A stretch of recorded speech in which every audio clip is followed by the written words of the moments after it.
Siempre una muy buenas tardes con cada uno de ustedes. Ya casi logrando una de las primeras metas de compartir el estudio del Evangelio de Mateo. Por supuesto que no ha sido nada fácil por diferentes cosas. Es más difícil cuando no estás solo. Es más difícil cuando pues todos tenemos gastos, responsabilidades, enfermedades y contratiempos. Pero como escuché decir a alguien alguna vez, que queremos buscar justificaciones, pues la vamos a encontrar.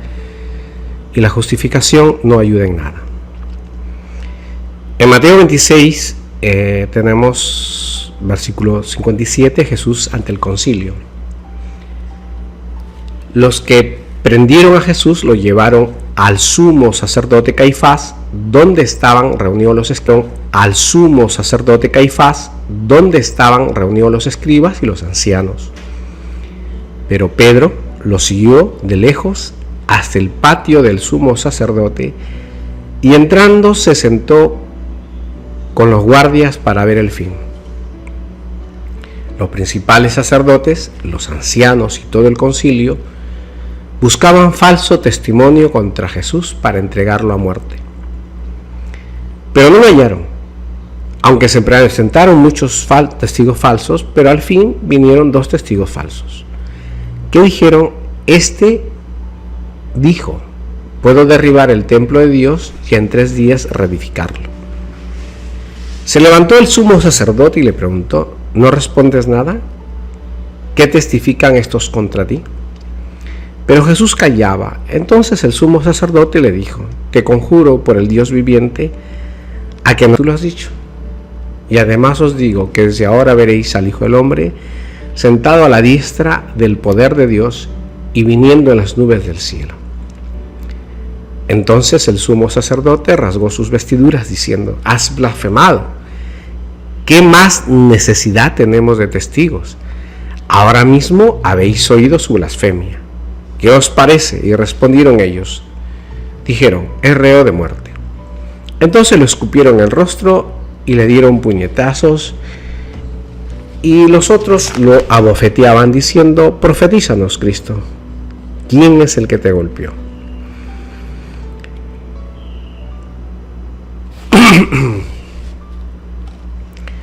La ignorancia nos lleva a cometer los errores más estúpidos de la vida. La ignorancia, la prepotencia y la soberbia nos hacen pecar de la manera más estúpida que puede tener. Como decía, la ignorancia siempre es un mal aliado. Un pésimo aliado porque nos hace cometer errores. Tal como lo vemos acá. Los somos sacerdotes, pues no reconociendo ni viendo en Jesucristo al Hijo de Dios, porque no le fue dado. Entonces, pues, cometen este gravísimo error. Cristo es prendido en Getsemaní y llevado a la casa del pontífice. Juan es el que hace saber que primeramente lo llevaron a la casa de Anás, porque era suegro de Caifás. La razón de esto debe ser una deferencia por su prestigio e influencia, no por consideración, ya que esto se da en un tiempo histórico dentro de la política de Israel. Grato logra situar al sumo pontificado a 5 hijos, un nieto y un yerno, por lo que tenía necesidad de verlo cerca, o para poder así asesorar en caso que sea la iniciativa de perder definitivamente a Cristo. Anás es el quien lo remite a Jesús atado a Caifás.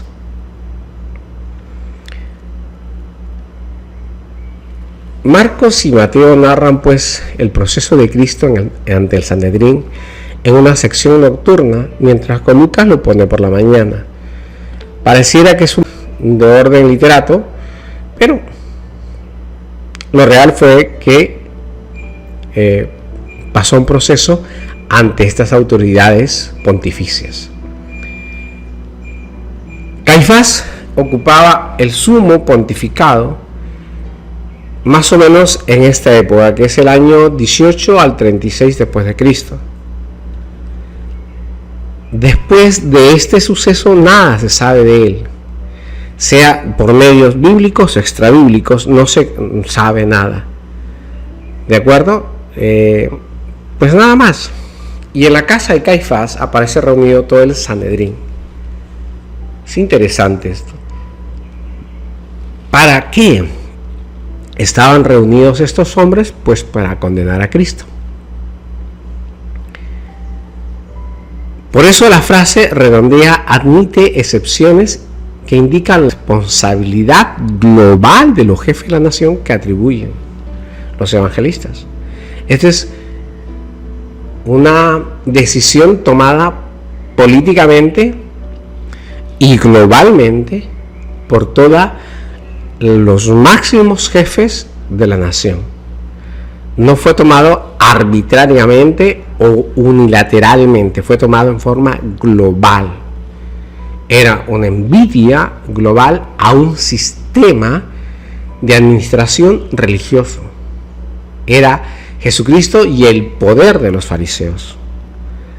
Qué insolencia tan grande que el hombre se trata de enfrentar al Dios que los creó, al Dios que los sacó de la esclavitud, al Dios que los guió, al Dios que se manifestó como su Señor. Es increíble cómo estos grupos se enfrentan. Ahora, este gran Sanedrín constaba de 3 grupos: príncipes de los sacerdotes, que corresponden a miembros de familias sacerdotales, casi todos los saduceos, escribas, peritos en la ley y de gran influjo en el tribunal. Generalmente eran fariseos y laicos, aunque también algunos sacerdotes y los ancianos, que si en un principio eran tales, eran personas especialmente representativas de la sociedad. Cuando digo que eran tales, era que realmente había un conjunto de ancianos en sus orígenes, donde lo hemos ido perdiendo a través de la historia, el grupo de ancianos que debe ser gente con una sabiduría extraordinaria en las cosas de Dios para guiar al pueblo. Pero eso se ha perdido, por la práctica humana. Parece que los pastores modernos dicen: no necesitamos más sabiduría que la mía. Y se equivocan, estimados hermanos, porque no es suya la iglesia. Repito, no es suya la iglesia, es de Cristo. ¿Y cómo podemos usurpar, apoderarnos, robar algo que no es nuestro? Están usurpando funciones y roles que no les corresponden. Cristo es el que forma la iglesia, Cristo es la cabeza de la iglesia. Ahora es muy diferente que usted esté en una denominación congregacional, pues ahí sí puede regir sus funciones. Pero recuerde que Dios no nos va a juzgar por el manual de funciones y organizaciones de su organización congregacional, sino por la palabra de Dios. Jesucristo dijo: yo tengo quien los juzgue, mi palabra los juzgará. Cristo dijo: yo tengo quien los juzgue, mi palabra los juzgará. Si hemos entendido bien esto, pues corrijámonos, porque la idea no es enfrentarnos y hacer un debate, que nada ganamos debatiendo. La cosa es bíblico, cumplámoslo. Si es la palabra de Dios, cumplamos. Y si no es la palabra de Dios, pues ahora si quieren enfrascarse en una discusión y poner puntos a favor, puntos en contra, ya es cosa suya. Pero la palabra es de Dios y la iglesia es de Cristo nuestro Señor.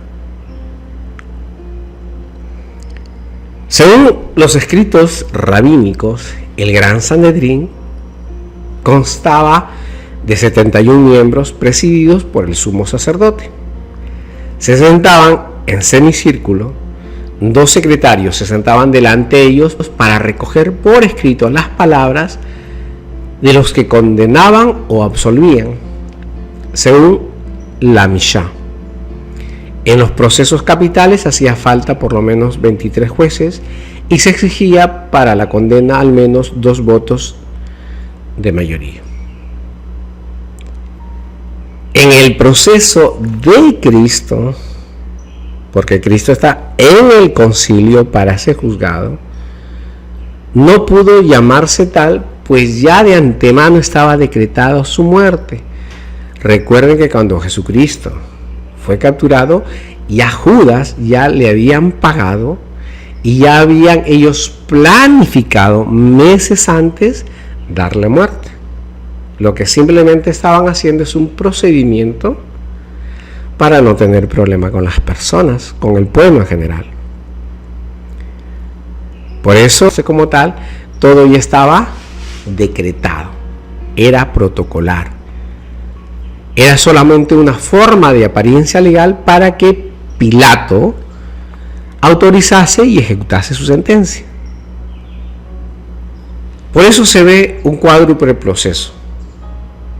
Digamos, un primer proceso que vemos es Caifás interroga a Cristo sobre su doctrina, sobre sus discípulos, ¿de acuerdo? Pero parece lo más lógico que haya sido el primer punto del interrogatorio. Ante un proceso tan ya planificado, amañado, corrupto, predeterminado. Pero Cristo no responde. Los remite a sus oyentes, pues siempre hablé en público. Y sobre sus discípulos calla su nombre. Es lo que toda persona de honor hace, de proteger a suyos. Cristo, la sabiduría de Cristo es increíble porque es Dios. Siempre hablé en público.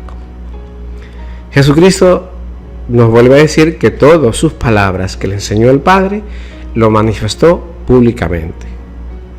Segundo, los príncipes de los sacerdotes y todo el Sanedrín buscaban un falso testimonio contra Jesús para condenarlo. Ojo, la palabra es claro. Buscaron lo falso para condenarlo. ¿De acuerdo? Los testigos tenían que dar aportaciones para poder encontrar un motivo jurídico que condenase a Cristo. Por supuesto, en el proceso se presentan muchos falsos testigos, todos pagados, todos inventando falsos testimonios. Pero si ellos hubiesen buscado falsos testigos con venalidad abierta, ¿de acuerdo? Los testimonios que buscaban hubiesen inventado y concordado. Por último aparecieron 2. La diferencia no afecta a la sustancia. La frase alude al momento de autoridad que le preguntan con qué poder expulsó a los mercaderes del templo. Sin embargo, él lo remite a que destruyan ese templo y él lo levantaría en 3 días, aludiendo a su resurrección. Por eso no ha de pensarse en una deformación del templo hecha con mala voluntad. Pero la frase corrió, pues, y los fariseos se arrojaron y dijeron: esto es lo que estábamos buscando. Pero aunque no sabían de referencia y no valía su oído, porque si no eran 2 no valía para nada, pues ni aún así era concorde su testimonio, porque por sentido común Jesucristo no podría destruir el templo solo. Y era una locura, pero en fin. Él, Jesucristo, que tuvo mucho celo expulsando a los profanadores del templo, ¿cómo ahora va a destruirlo? Antes lo cuidó y ahora lo quiere destruir. Como que no tiene sentido racional. Pero aparte de esto, según los rabinos, para que el testimonio tuviese alguna validez, Primero aplicaron a la parte matemática que se requiere 2 testigos. Y si era primero aplicaron a la parte matemática que se requiere 2 testigos. Y si era inválido no importaba. Pero la matemática valía, que había que decir 2 personas que digan un testimonio falso, y con eso pues ameritaba una acusación. Al ver que todo fallaba y que en aquella oportunidad no podía perderse, porque era la única oportunidad que tenía Caifás, se levanta del medio de la asamblea para interrogar a Cristo, para que responda algo a todas aquellas testificaciones que hacían contra él. Pero si las pruebas alegadas se hubiesen desestimado como inválidas, entonces ¿qué tenía sentido? Y volver a revisar las falsas acusaciones. Lo que buscando Caifás era algo para condenar jurídicamente a Cristo. Algo, un intento jurídicamente deplorable, nauseabundo, cobarde, lleno de envidia. Por eso Jesús callaba, porque es el siervo de Jehová. Luego tenemos que, a la vista de la estrategia fallada, Caifás apeló a la conjuración a Cristo. En los procesos jurídicos, la conjuración con determinadas fórmulas obliga, y así Caifás apeló a ella. Y con la solemnidad pontifical le dijo: te conjuro por el Dios vivo a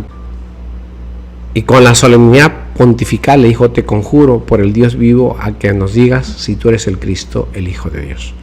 Te obligo.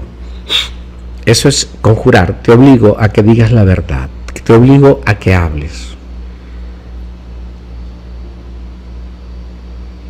Marcos pone la variante en lugar de Hijo de Dios, el Hijo del bendito.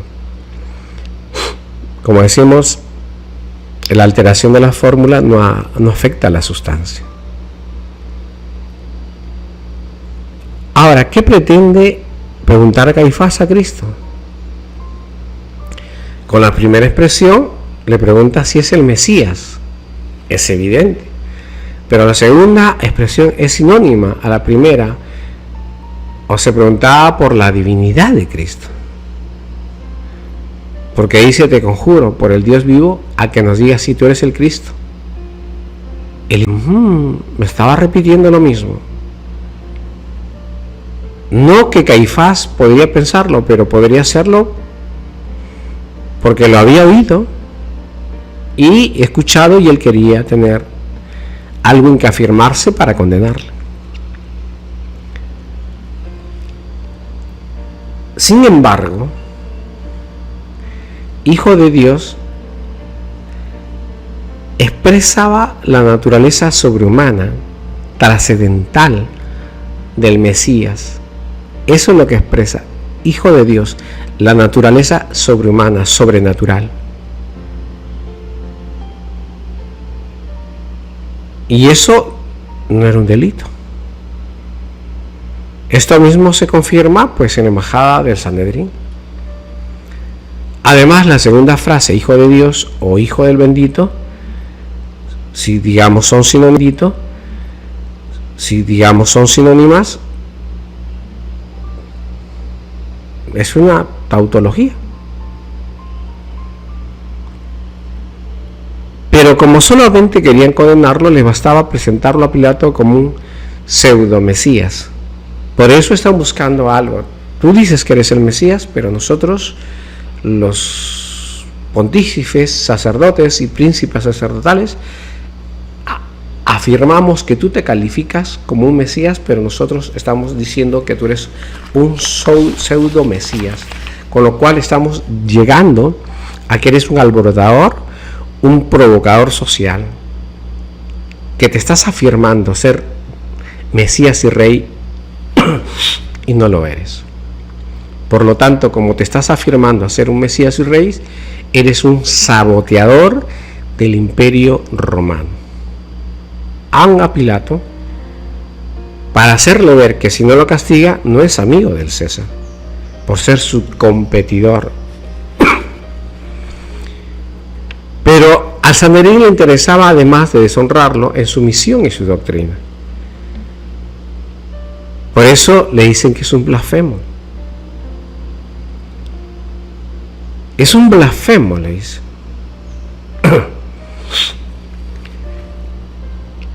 Porque con eso están tratando de desvirtuar su divinidad.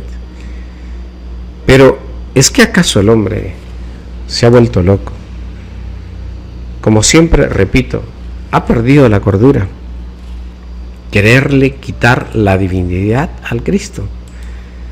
Querer quitarle, desposeerle solamente con mi palabra. Es decir, que alguien diga, tú no eres Dios. A Jesucristo, no eres Dios, eres un humano más. Que con eso puedo quitar, haciendo uso de una frase, de una palabra, de mi soberbia. Solo con eso.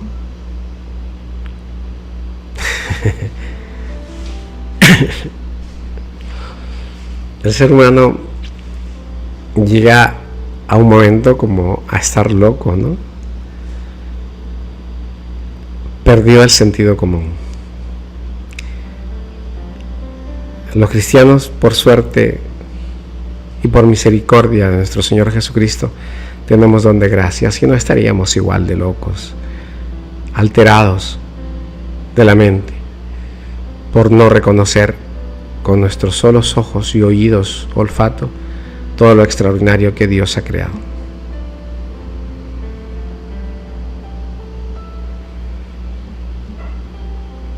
¿No? Un ser sobrenatural. La potencia, un ser sobrenatural. La potencia de decir que solamente es el Hijo de Dios, que vendrá sobre las nubes. ¿Quién puede hacer esto? Las nubes son otro elemento apocalíptico en el que expresa la grandeza sobrehumana y el dominio cósmico de aquel que domina sobre ellas. Jesucristo dice, me verán viniendo sobre las nubes. ¿Qué ser humano puede hacerlo esto? ¿Quién tiene un dominio cósmico? Por eso nuestro corazón está lleno de una dureza, como una flema que nunca se acaba, como una pus que nos sacia, con un estado corruptivo, permanente y constante que está en nuestra mente, en cada pensamiento, porque olvidamos nuestra relación con, como dice el primer mandamiento, amarás al Señor tu Dios con todas tus fuerzas, con toda tu alma, con todo tu corazón. Es con todo. Si no le damos todo, si le damos el 90%, el 10% es tuyo. Y la palabra de Cristo dice un poco de levadura y le dará toda la masa. Basta que dejemos algo cuando no le entregamos a Dios todo y volvemos a corrompirnos todo.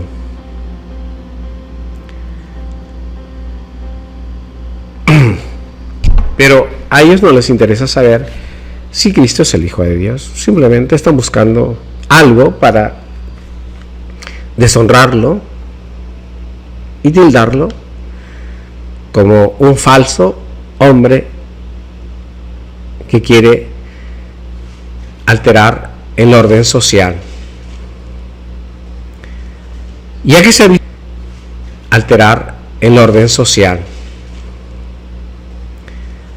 ya que se ha visto que el profeta Daniel había sufrido con una evolución en la que el Hijo del Hombre pasó en el sentido colectivo a un sentido personal, y de una personificación mesiánica a un mesianismo trascendente, a un Mesías que viene del cielo. Y esto también se ve una divinización en la corriente judía en el libro de Enoc. Así lo digamos que sea apócrifo. Caifás dice que Cristo con ellos ha blasfemado, pero aquí no pronuncia el nombre de Dios, ni presente como Mesías era blasfemia estricta. Es verdad que el concepto de blasfemia había evolucionado hasta cobrar mayor amplitud, pero el contexto ha de decidir, pues en eso perfectamente. En el libro de los Hechos de los Apóstoles se lapida a Esteban por blasfemar, por decir que veía el cielo y al Hijo del Hombre al pie de la diestra de Dios. Ven blasfemia en decir que Cristo comparte el poder divino que está en la esfera de la divinidad. Y a la verdad, pues Cristo está sentado a la derecha de Dios Padre. Cristo es Dios. Pero ellos en ese momento pues lo consideraban una blasfemia. ¿Por qué? Porque, repito, tenemos mucha ignorancia. No nos sentamos a leer la palabra de Dios, ni convivimos con la palabra de Dios, ni entendamos, porque en Salmos 110:1 dice: siéntate a mi diestra. ¿Cómo? Nadie es más. Ay, hermanos, hay algunos hermanos en la palabra de Dios que creen ser más que los arcángeles, que creen ser más que Jesucristo. Ya eso no está bien. Hay que corregirnos. Ahora, ante el Sanedrín no podrían ser ajenas a las enseñanzas de Jesucristo, porque Jesucristo enseñó públicamente en diversas ocasiones, en la que se presentaba él mismo en su origen divino. Juan lo sintetiza diciendo que los judíos querían lapidarlo por blasfemia, porque tú, siendo hombre, te haces Dios. Y otro pasaje se lee: por esto los judíos buscaban cómo matarlo con gran ahínco, con gran fortaleza, con gran insistencia, porque no solo quebrantaba el sábado, sino que decía a Dios su propio Padre, haciéndose igual a Dios. Por eso la respuesta de Cristo a Caifás tuvo que ser valorada en ese ambiente que ellos tenían, que él se consideraba igual a Dios, hijo de Dios. ¿Cuántos quisiéramos? O al menos yo sí quisiera ser hijo de Dios. Sé que es largo el camino y es difícil, pero Dios tenga misericordia y yo llegue a ser su hijo de él. La confesión de su divinidad es la acusación última, que parece hecha por los sanedristas a Pilato contra Cristo. Mesías, es decir, pero la idea es como un rey competidor y enemigo de la dominación romana. Por eso se va a ver obligado pues Pilato a esta condenación. Al llegar aquí, Caifás y el Sanedrín lo condenan. Caifás manifestó al Sanedrín que ya no necesitaba más testigos porque era blasfemia al querer ser pues un hombre que aspiraba a gobernar el imperio romano. Y por eso lo consideran reo de muerte. Pero como ellos no podían matarlo, pues lo presentan ante Pilato para que Pilato lo proceda a dar sentencia de muerte. Hay que recordar algunos aspectos de esta literatura que estamos compartiendo, pues después dijo a Pedro: envaina tu espada, que es un ejemplo de paciencia. Después de que había sanado la oreja cortada, como una muestra de su benignidad, su inmensa benignidad y virtud, añade: en aquella hora él dijo al Señor: como ladrón en la noche han salido con espadas y palos a prenderme. Qué terrible sentencia. Como si dijera: el oficio del ladrón es dañar y esconderse, pero yo no daño a nadie, sino que curé a muchos y siempre enseñé en las sinagogas. Y así continúa, todos los días me sentaba con vosotros en el templo a enseñar, y no me prendisteis.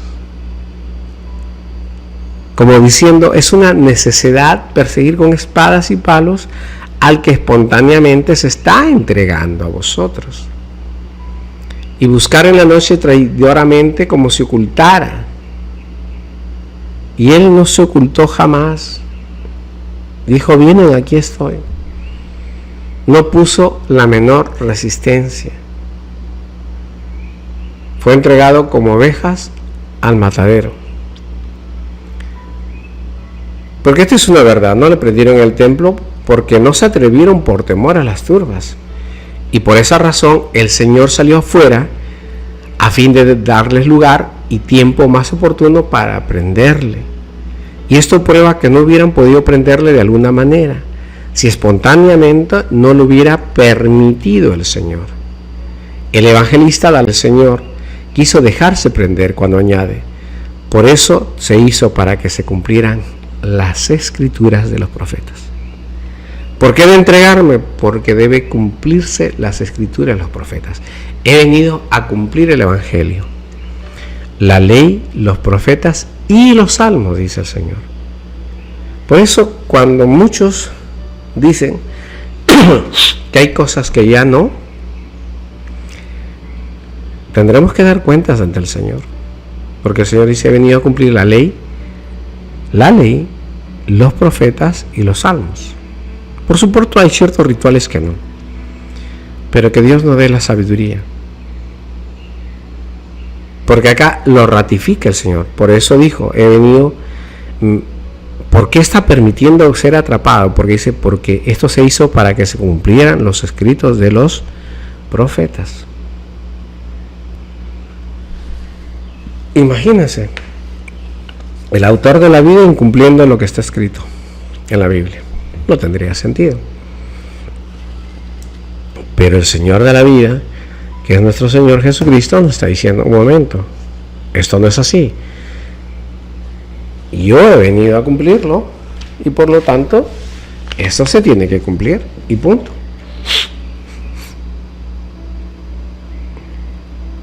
Dice, te ladraron mis pies y mis manos. Y en otro lugar, como oveja fui llevado al sacrificio. Por las iniquidades de mi pueblo fui llevado a la muerte. Porque murió Jesucristo por nuestros pecados. Isaías 53, versículos 5 al 8. Porque murió Jesucristo por nuestros pecados. Por toda esta humanidad. Por más de 8 billones de personas. Por nosotros. Aprovechemos este gran beneficio que tenemos del Señor Jesucristo. Sé que es difícil, pero luchemos con todas nuestras fuerzas para andar en camino de santidad y justicia. Porque como todos los profetas habían vaticinado la pasión de Cristo, por eso no citó un testimonio determinado, sino que en general para cumplir los vaticinios de los profetas. Los discípulos que permanecieron mientras fue detenido Jesús, cuando dijo esto, a las turbas, ¿qué pasó? Huyeron. Por eso se dice que los discípulos, abandonándolo, huyeron, pues conocían que entregándose voluntariamente a los amigos, no era posible escapar. Todos iban a ser atrapados. Más difícil de la vida de Jesucristo, humanamente hablando, estaba completamente solo.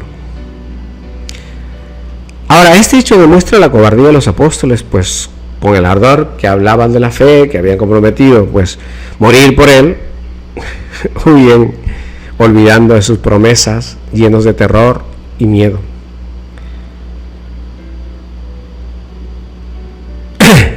Eso es lo que vemos realizarse en aquellos que por su amor a Dios prometen hacer grandes cosas y después no las cumplen. No las cumplimos. Sin embargo, no hay que desesperarnos, sino levantarse como los apóstoles y rehabilitarse por la misericordia de Cristo. Es decir, Señor, fallamos, la malogré, pues me equivoqué, decepcioné, te traicioné, y vuelvo a pararme, y sé tú mis fuerzas, sé tú mi roca, sé tú mi escudo, sé tú el que me protejas y me cuidas, sé mi castillo fuerte, mi roca, porque sin ti nada puedo hacer, Señor. Y así vamos nosotros pues aprendiendo un poco más de la palabra de Dios. Pedro, que lavó con lágrimas tan grandes la negación, enseñó que la rehabilitación de aquellos que se doblegan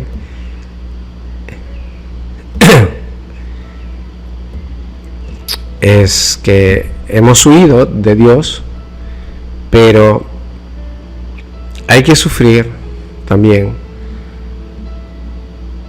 con misericordia y pedir perdón al Señor, porque el Señor es rico en misericordia, es demasiado rico. Y en la iglesia seguirá y imitará los procedimientos de Jesucristo, pero de manera muy diferente, pues la iglesia padece por sí misma.